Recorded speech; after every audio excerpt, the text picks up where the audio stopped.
Étude biblique Genèse. Alors que nous poursuivons l'étude biblique, nous avons achevé le chapitre 1 de la Genèse et avançons maintenant vers le chapitre 2. Aujourd'hui, nous abordons les versets 4 à 7, où l'Écriture nous conduit de l'ordre de la création à l'acte le plus proche et le plus personnel de Dieu. Ici, nous ne voyons pas seulement la structure de l'univers, nous voyons la proximité du Créateur. Dieu ne se contente pas de décréter, Dieu s'approche. Lisons la parole de Dieu. Voici les origines des cieux et de la terre, lorsqu'ils furent créés, au jour où le Seigneur Dieu fit la terre et les cieux.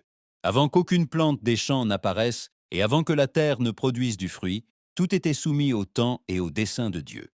Rien n'avançait par impulsion ou initiative propre. Tout attendait l'action du Créateur.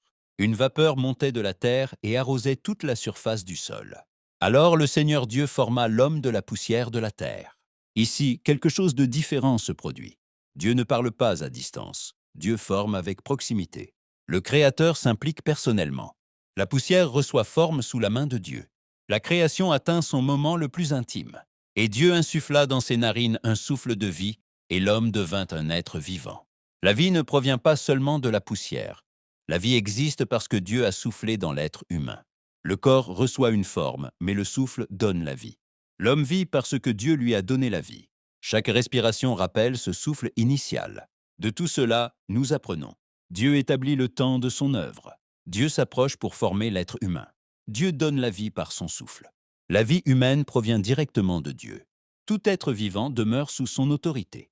L'écho de la voix de Dieu.